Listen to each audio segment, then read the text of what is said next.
If you are waiting to feel inspired before you change your life, you're going to die waiting.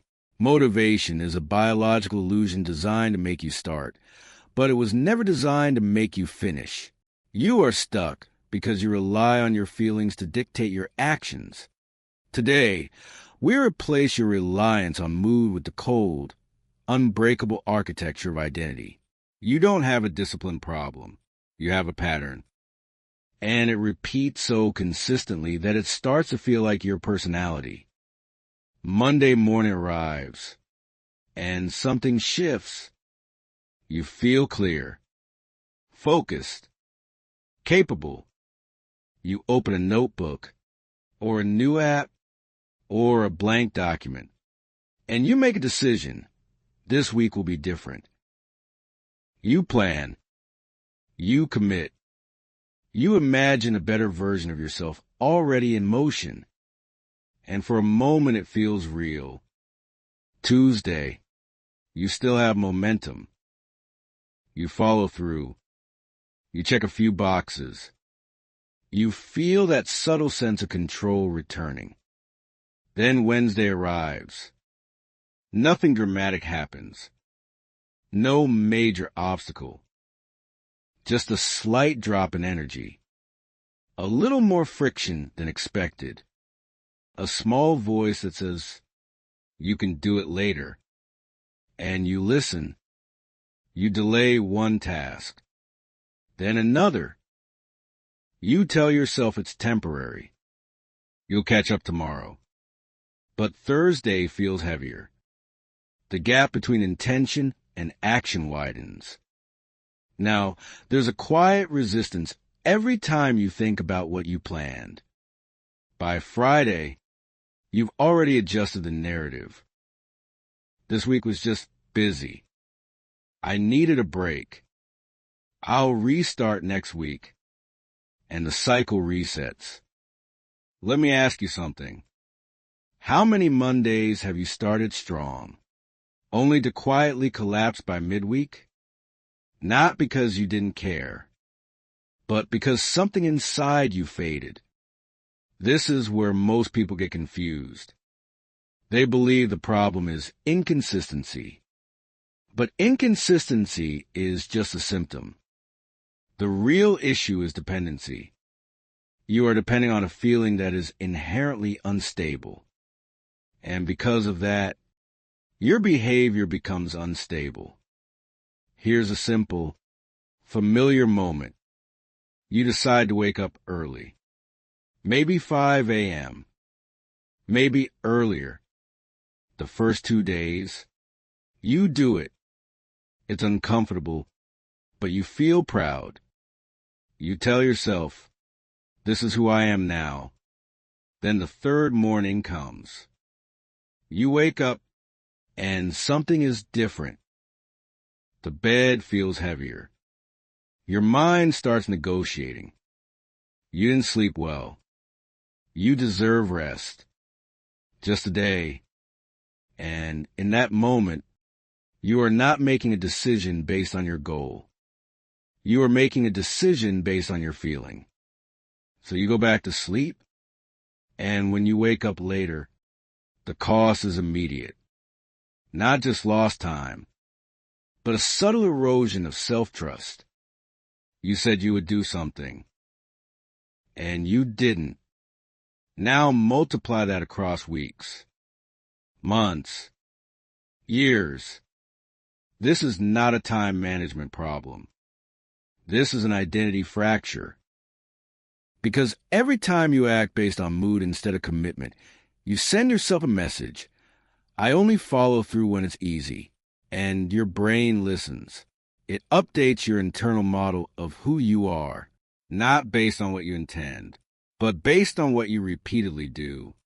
Think about the emotional cost of this cycle. It's not just frustration. It's exhaustion. Not from doing too much, but from starting over. Again and again. You don't lack effort. You lack continuity. And that is far more draining. There's a specific kind of fatigue that comes from constantly resetting your own standards. You get motivated. You act. You stop. You feel guilt. Then you try again. Over and over. And each time, the starting point feels heavier. Because now you are not just starting a new habit. You are carrying the memory of every time you stopped. Let me ask you something honestly. When you think about your goals right now, do you feel energized? Or do you feel a quiet pressure mixed with doubt? Because deep down, you've seen this pattern before. You know how it starts. You know how it fades. And that uncertainty begins to erode your confidence before you even begin. This is where most people get trapped. They don't stop wanting more. They stop trusting themselves to follow through. And once that trust is weakened, everything becomes harder. You hesitate more. You overthink more. You delay more. Not because you're lazy, but because part of you no longer believes your own commitments. Think about that. The problem is not that you don't know what to do. The problem is that your actions are negotiated every single day, based on how you feel. And feelings are unstable by design. They fluctuate with sleep, stress, environment, even what you ate the night before. Yet you are trying to build something consistent on top of something inconsistent. That is the tension you are living in. And until that changes, the pattern will continue. Not because you lack potential, but because your system is fundamentally unreliable. And no amount of motivation can fix a system that resets itself every few days. The mistake is not that you lack discipline. The mistake is that you believe discipline comes from willpower. And that belief quietly sabotages everything. Because willpower feels like control. It feels like something you can summon when needed. Like a reserve of strength you can tap into when things get difficult. But biologically, that is not how it works. Willpower is not a stable resource. It fluctuates constantly. It rises and falls based on sleep quality, stress levels, nutrition, mental fatigue, and even the number of decisions you've already made that day. Which means this: if your consistency depends on willpower, your consistency is guaranteed to break. Let me make this concrete. You wake up after a full night of sleep. Your mind is clear. Your energy is high. Tasks feel manageable. You act. You follow through. You feel in control. That's not discipline. That's chemistry. Now take the same person. Same goals. Different day. You slept poorly. Work was stressful. Your brain is overloaded. Now the same task feels heavier. Resistance appears faster. Focus feels harder. And suddenly, the disciplined version of you disappears. But nothing about your goals changed. Nothing about your potential changed. Only your internal state changed. And that's the problem. You are trying to build something permanent on top of something temporary. Let's talk about dopamine. Dopamine is often described as a pleasure chemical, but that's an oversimplification. It is more accurate to think of it as a motivation signal. It determines how much drive you feel to initiate and sustain action. And here's the critical part. Dopamine is unstable. It spikes when something is new, exciting, or rewarding, and it drops when something becomes repetitive, difficult, or emotionally neutral. This is why you feel powerful at the beginning. A new plan, a new routine, a new version of yourself. Dopamine rises, action feels easier. But repetition, real progress, does not sustain that spike. It normalizes. And when it normalizes, your brain starts asking a different question. Is this worth the effort? If your answer depends on how you feel in that moment, you stop. This is why motivation behaves like weather. It comes. It goes. It changes without your permission. And yet, most people are trying to build a life on top of it. Think about how fragile that is. You are essentially saying, I will act the internal conditions are right. But you don't control those conditions. So your behavior becomes unpredictable. Let me give you a familiar pattern. You decide to go to the gym. The first week, you go consistently. You feel strong. You feel aligned. You even start identifying as someone who works out.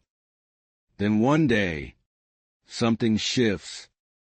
You're tired, maybe slightly stressed, maybe just not in the mood, and your brain offers a negotiation. Skip today. It's not a big deal. And here's where the illusion happens. You believe you are making a rational decision, but you are not. You are responding to a drop in dopamine. You are interpreting a temporary state as a valid reason to break a long-term commitment. So you skip, and in that moment, something subtle but important happens. You don't just miss a workout. You reinforce a pattern. When I don't feel like it, I don't do it. Now, the next time that feeling appears, it carries more weight because it has evidence. You followed it before. This is how inconsistency becomes predictable. Not because you lack desire, but because your system is tied to something that was never designed to be stable. Let me ask you something. How many times have you said, I just need to get my motivation back? As if motivation is something you lost and need to recover. But what if that's the wrong goal entirely? What if the goal is not to feel more motivated, but to become less dependent on feeling anything at all? Because elite performers do not rely on dopamine spikes to act. They expect a drop. They anticipate the resistance. And they design systems that function without emotional support. This is a dividing line. Amateurs act when they feel ready. Professionals act because it is scheduled, defined, and non-negotiable, not because they are stronger, but because they remove the variable that most people depend on, mood. And here is the uncomfortable truth. As long as you continue to check how you feel before you act, you are outsourcing your future to a system you do not control. Your sleep controls it. Your stress controls it.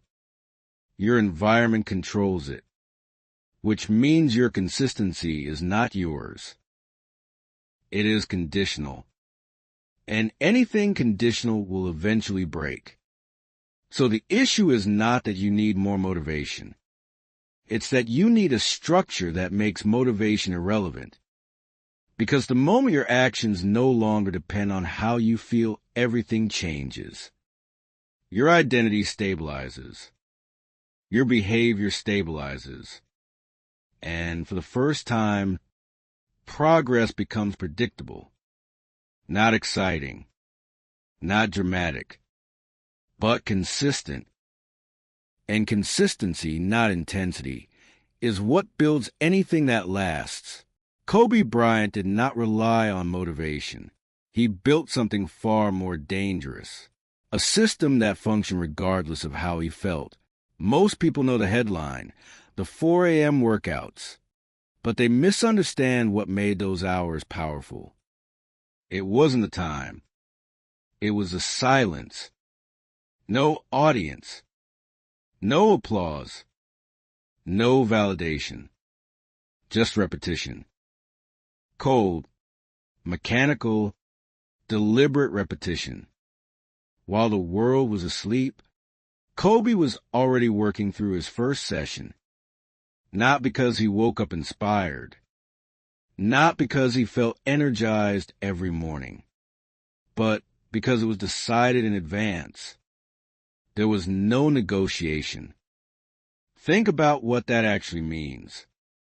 At 4 a.m., your brain is not at its peak emotional state. There is no hype, no external pressure, no immediate reward, which is exactly why it matters. Because if you can act in that state, you are no longer dependent on feeling ready. You are operating from identity. There's a story often told by those who trained with him. By the time other players arrived at the gym in the morning, Kobe was already drenched in sweat, finishing his first full workout. They would start their session. He would leave. Then he would come back later and do it again. Not occasionally. Consistently. Now pause for a moment. This was not about intensity. It was about accumulation. While others trained once a day, he trained multiple times. While others relied on energy, he relied on structure. Over weeks, months, years, that difference compounds. Not dramatically in a single day, but undeniably over time. And this is where most people miss the point. They assume Kobe had extraordinary motivation, but the reality is far less glamorous. He removed motivation from the equation. He didn't wake up and ask, "Do I feel like training?" That question didn't exist, because the answer didn't matter. The action was already decided. Let me ask you something. How many of your actions are still waiting for your permission each day? How many times do you pause and check how you feel before you move? Because every time you do that, you are introducing uncertainty into your behavior. Kobe eliminated that uncertainty. He reduces life to a set of non-negotiable standards. Training was not something he did. It was something he was. And that distinction changes everything. Because when behavior is tied to identity, it becomes stable. When behavior is tied to mood, it becomes fragile. There's another layer to this that is often ignored. Those early hours were not exciting. They were repetitive, predictable, sometimes physically uncomfortable. And that's exactly why they were effective. Because repetition under low emotional stimulation builds something deeper than excitement. It builds tolerance. Tolerance for boredom. Tolerance for discomfort. Tolerance for showing up without emotional support. This is where real separation happens. Most people can perform when they feel good. Very few can perform when they feel nothing. Kobe trained in that state, again and again, until action no longer required emotion. And over time, that creates a psychological advantage that is difficult to compete with. Because when pressure arrives, real pressure, not just daily inconvenience, your system does not collapse. You don't need to feel ready. You already know what to do. You've done it thousands of times. In silence. Without validation. Without waiting. Let me ask you a direct question. Do you want to feel motivated, or do you want to become someone who acts regardless? Because those are two completely different paths. One is dependent. The other is autonomous. One rises and falls. The other compounds. Kobe chose the second. And that choice was not made once. It was made every morning, before the world even noticed. Not loudly, not emotionally, but consistently. That is the real story behind the 4 a.m. rule. It was never about waking up early. It was about removing the need to feel ready and replacing it with something far more reliable. Identity. An internal standard so clear that action becomes automatic. And once that happens, something shifts. You stop asking yourself if you will follow through, and you start expecting that you will. Without question, without negotiation, without delay, there is a system running beneath your behavior that you rarely question. Not your goals, not your intentions, your identity. And this system is far more powerful than motivation, willpower, or even discipline in its early stages, because it operates silently, automatically, and it determines what you do, especially when no one is watching. This is what we call the identity behavior feedback loop. And once you understand it, your past patterns begin to make uncomfortable sense. The loop is simple. Identity shapes behavior. Behavior produces evidence. Evidence reinforces identity. And then the cycle repeats. But the impact is not simple at all. Let's break it down. You hold a quiet belief about yourself. Not the one you say out loud. The one you default to when things get hard. Something like, I'm not consistent. I always lose momentum. I start strong, but I don't finish. You may not repeat these sentences consciously every day, but they exist. And more importantly, they guide your actions. So when a moment of friction appears, fatigue, boredom, resistance, your brain does not just evaluate the task. It checks alignment. Is this what someone like me would do? And if the answer is no, something subtle happens. You hesitate. You delay. You rationalize.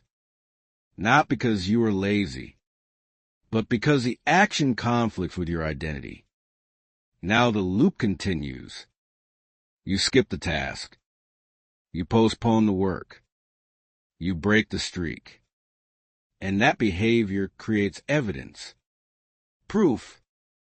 Not objective proof, but psychological proof.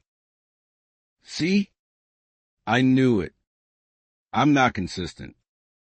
And now the identity becomes stronger, more convincing, more automatic. So the next time you try to act differently, the resistance appears faster. Because now you are not just fighting the task. You are fighting your own self-concept. Think about how powerful this is.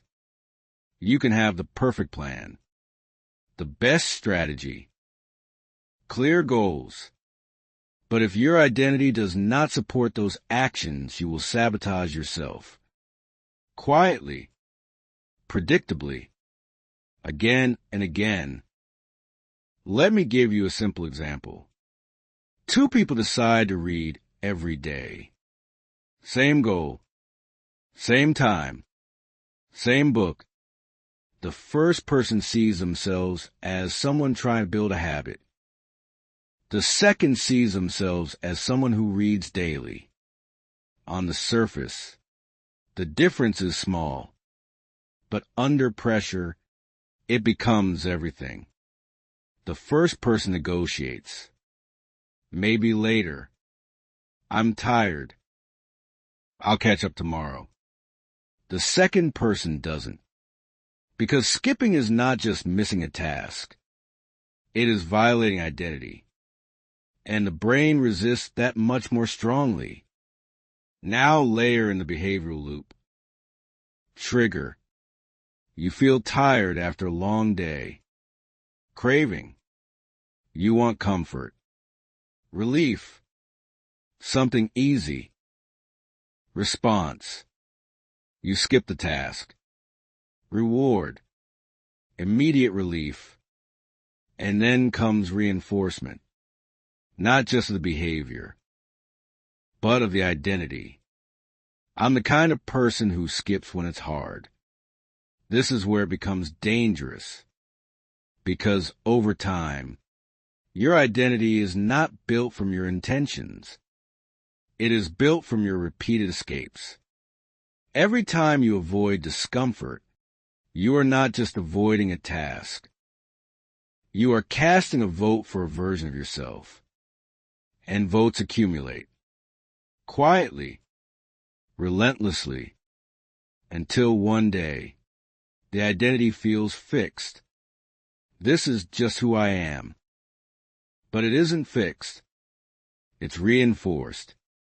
And anything reinforced can be rewired, but only if you interrupt the loop. Let me ask you something. When no one is watching, who are you? Not who you want to be. Not who you say you are. Who are you in the moments where you have a choice and no external pressure? Because that version of you is the one your identity is built on. Now here is the deeper layer most people never confront. Your subconscious is not trying to help you succeed. It is trying to keep you consistent. Consistent with your current identity. Even if that identity is limiting. Even if it is outdated. Even if it is costing you your future. Because from the brain's perspective, consistency equals safety. Predictability equals stability. So when you attempt to change, wake up earlier, work harder, stay disciplined, your system does not immediately support you. It resists, not aggressively. Subtly, through thoughts like, this isn't sustainable. You're doing too much. You can skip just this once. And those thoughts feel reasonable because they're aligned with your current identity. This is why most people fail, not at the beginning, but in the middle, when the initial motivation fades and the identity has not yet caught up. That gap is where the loop pulls you back. Back to what is familiar. Back to what is easy. Back to who you've been. And unless you consciously rebuild that identity through action, nothing changes. Not permanently. Let me ask you a direct question. What identity are your current habits reinforcing? Not the one you want. The one you are actually practicing. Because every skipped action, every delayed decision, every moment of avoidance is shaping that answer. And this is the truth most people avoid. You don't become disciplined by thinking differently. You become disciplined by behaving differently long enough for your identity to update. That is the loop. And until you take control of it, it will continue running. Quietly. Automatically. And shaping your life without your permission. Stop for a moment. Because this is the exact point where most people drift. You're listening. You're understanding.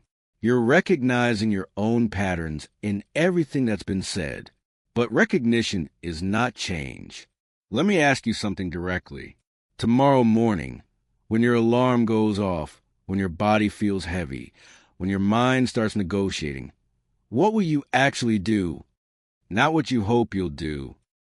What will you default to? Because that moment will not feel dramatic. It won't feel important. It will feel small, ordinary, easy to ignore. And that's exactly why it matters. This is where people lose. Not in big decisions. In quiet ones. So decide now. When the moment comes, and it will come, will you follow your identity or will you follow your mood? like you always have, understanding the problem changes nothing, unless your behavior changes under pressure. And pressure is not a rare event. It's daily. Fatigue, boredom, distraction, emotional dips, low energy mornings, long days. So if your system only works when you feel good, it doesn't work. You need something simpler, colder, more reliable, a baseline that does not negotiate. This is where the non-negotiable baseline comes in. Not a perfect routine, not an ambitious plan. A minimum standard that defines who you are regardless of how you feel. The first step is defining your baseline. Not 10 habits. Not a full transformation. 3 actions. Small enough that you cannot justify skipping them. Clear enough that there is no ambiguity. For example, 10 minutes of focused English practice. 10 minutes of reading. 5 minutes of writing. That's it. Not impressive. Not dramatic. But that's the point. Because if your standard is too high, it becomes optional the moment you feel resistance. You are not building intensity. You are building continuity. And continuity requires something you can execute on your worst days. Let me ask you something. Right now, is your current standard realistic or is it idealistic? Because idealistic standards collapse under real conditions. Baselines survive them. The second step is removing emotion from the decision. This is where most people fail. They define the habit, but they still check their mood before acting. Do I feel like doing it? Am I in the right state? That question must disappear. Completely. Because the moment you ask it, you've already introduced instability. The rule becomes simple. I do this regardless. Not because you're disciplined, but because it is no longer a decision. Think about brushing your teeth. You don't wake up and evaluate your mood before doing it. You don't negotiate with yourself. You do it because it is part of your identity. That is the level of automation you're building. And it starts by removing the question entirely. The third step is anchoring the action to time. Not intention. Not flexibility. Time. You choose a fixed window. Not when I have time. Not later today. A specific moment. For example, after waking up. Before work. After dinner. The exact time matters less than the consistency. Because repetition at the same time reduces cognitive load.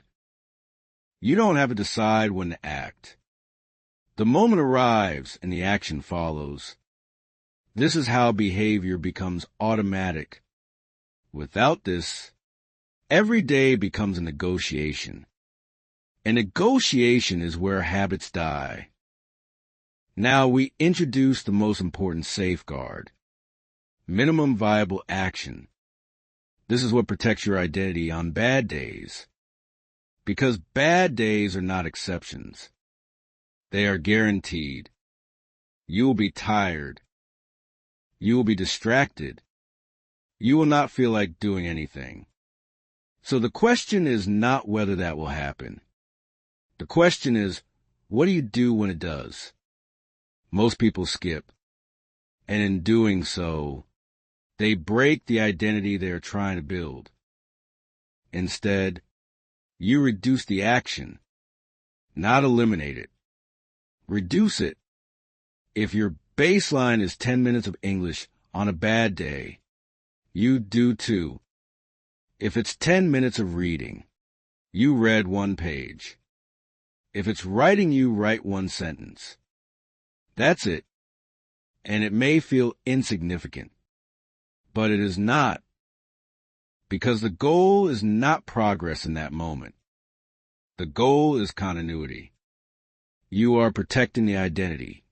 I am someone who does this every day. That identity is more valuable than any single session. Let me ask you something. Would you rather do it perfectly 3 times a week, or minimally every single day? Because only one of those builds identity. The 5th step is identity reinforcement. You must define who you are becoming, not in vague terms. Precisely. I am the type of person who shows up daily. I am the type of person who does the work regardless of mood. And this is not affirmation for motivation. It is instruction for your subconscious, because your brain is constantly updating your identity based on evidence. So every time you complete your baseline, especially when you don't feel like it, you strengthen that identity. And over time, something shifts. You stop forcing yourself. You start aligning with yourself. But this only works if your actions match the statement. Otherwise, your brain rejects it. So the rule is simple. Say less. Prove more. Next, you track consistency, not outcomes, not performance. Consistency. Did you do it? Yes or no? That's all that matters. Because outcomes fluctuate. Some days will be better than others. But identity is built through repetition, not perfection. When you track consistency, you create visible proof, a record, and that record reinforces behavior.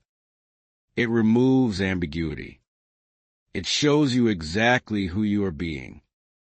And that level of clarity is uncomfortable, but necessary. Now we come to the final rule. No negotiation. This is where everything becomes real, because your brain will try to bargain. It's just one day. You can skip and make up for it. It doesn't matter. It always sounds reasonable. And that's why it's dangerous. Because once you allow exceptions based on mood, the system collapses. Not immediately, but inevitably. Consistency does not break in one moment. It erodes through justified exceptions. So your standard must be clear. No 0 days. Ever. You can reduce the action. You can simplify it.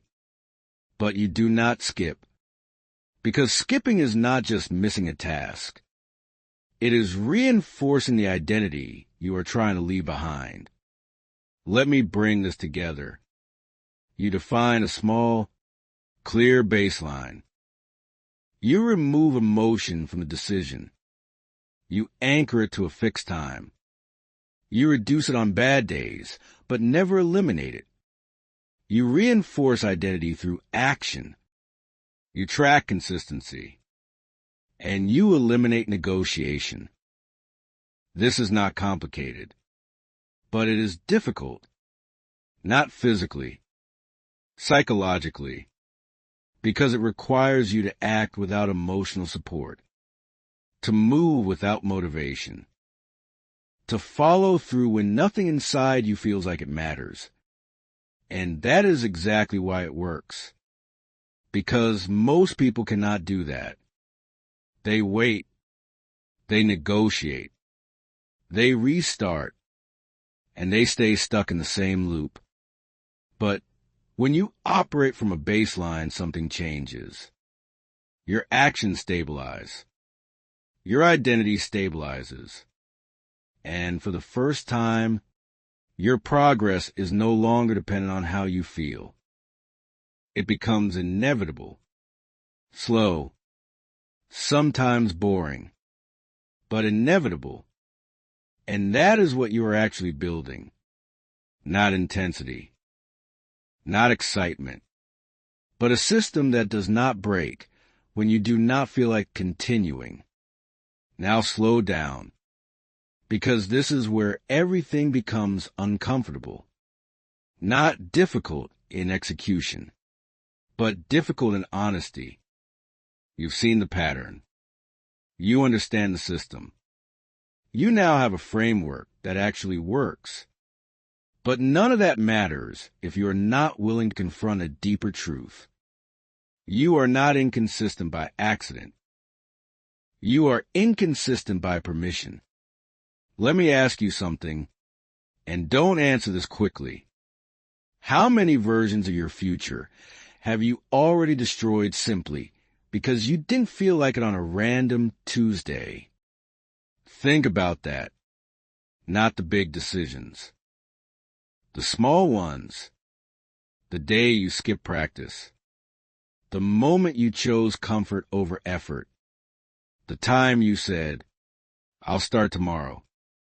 Individually, they feel insignificant, but collectively, they shape your entire trajectory. Now consider this. If someone followed you for the next 30 days, observing every moment where you had a choice between action and avoidance, what would they conclude about you? Not your intentions, not your potential, your actual pattern. Would they describe you as someone who executes or someone who negotiates? Because negotiation is subtle. It doesn't feel like failure. It feels like logic. I'm tired. I'll do it later. This isn't the right time. But underneath all of those reasons is a single behavior. You chose not to act. And that choice, repeated often enough, becomes identity. Let me ask you something deeper. When you say you want to change, do you actually mean it? Or do you mean you want to feel like someone who is trying? Because those are not the same. Trying allows escape. Identity does not. Trying says, I'll do my best. Identity says, this is what I do. No matter what. Now look forward. 5 years from now, if nothing changes, if you continue to act based on how you feel each day, what happens? Do your goals move closer? Or do they slowly become stories you use to tell yourself? Because time does not pause while you figure it out. It compounds. Every day you act builds something. Every day you don't act also builds something. The question is, what are you building right now? A disciplined identity or a pattern of avoidance that becomes harder to break each year. Let me ask you something honestly. How much of your life has already been shaped by moments where you simply didn't feel like doing what you knew mattered? And how much longer are you willing to let that continue? Because this is not about productivity. It is about self-respect. Every time you follow through, especially when you don't feel like it, you send yourself a message. I can trust myself. And every time you don't, you send the opposite. And over time, that internal relationship becomes your foundation. So here's a question that matters. Not what you want, not what you plan, but who you are becoming through your daily decisions. Are you becoming someone who can be relied on by yourself, or someone who continues to delay, negotiate, and postpone their own potential? Because that answer is being written right now, not in the future, not in theory, in your next decision. Look at the environment you are living in. Everything around you is designed to weaken your consistency. Endless content, instant gratification, constant stimulation, a system that rewards comfort and punishes sustained effort, because a distracted mind is easier to control, and a comfortable person is easier to keep where they are. So if you continue to rely on how you feel, you are not just staying stuck. You are moving backward, slowly, quietly, but inevitably. Your standards drop. Your tolerance for discomfort shrinks. Your ability to follow through weakens over time. And the most dangerous part is this. It doesn't feel like decline. It feels normal. Let me ask you something. If nothing changes, if you continue acting based on mood for the next year, what will your life actually look like? Not what you hope. What is predictable? Because patterns, when left unchallenged, don't disappear. They deepen. So this is not a small decision. It is not about one habit. It is about the direction of your life. And whether you are the one deciding it or your emotions are, at this point, there is nothing left to understand. Only something left to decide. Because everything you've heard up to now, patterns, dopamine, identity, systems, it all leads to one place. Discipline is not something you feel. It is something you execute. And most people never cross that line. They stay in analysis, in intention, in planning. They understand exactly what they should do and continue living the same way, not because they are incapable, but because they are still negotiating. And discipline does not exist in negotiation. It exists in decision. A clean, irreversible decision that certain actions will happen, regardless of mood, regardless of resistance, regardless of internal noise. Let me be direct with you. You do not need more time.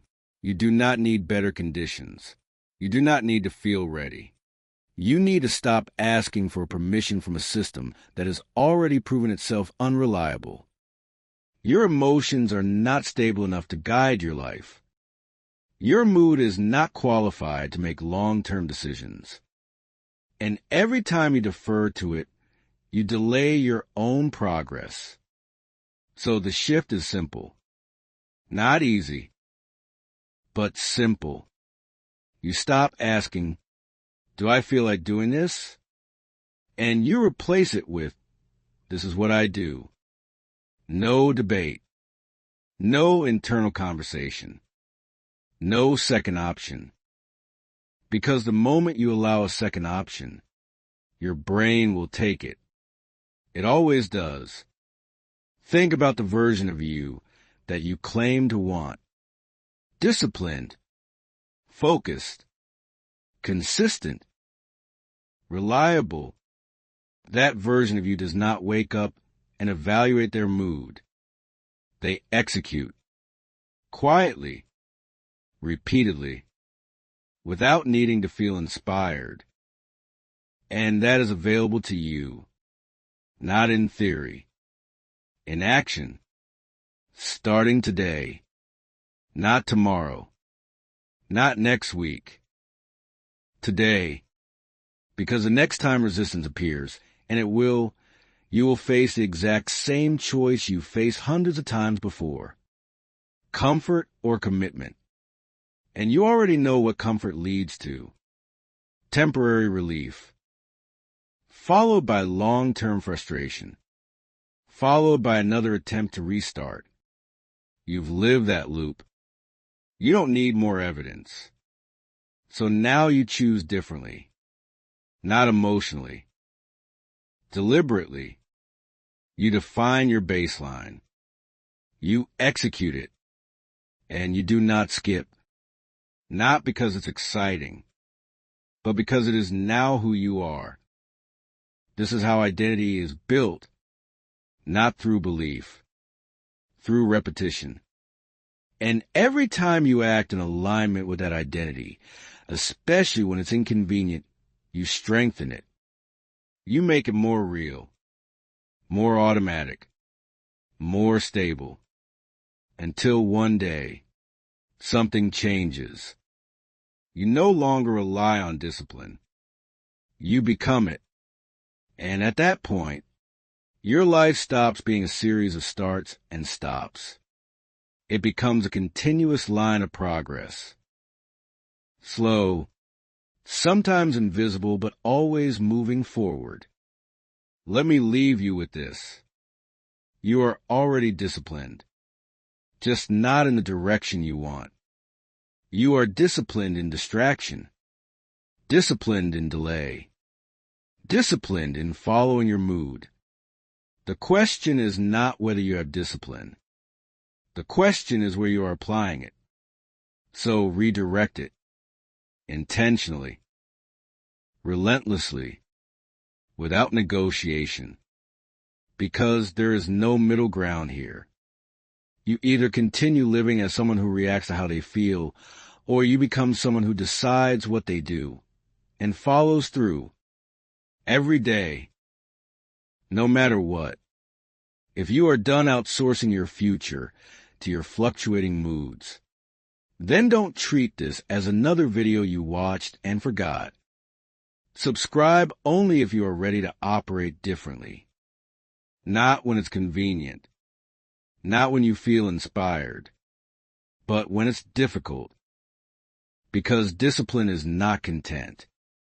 It is a standard you either live by or you don't.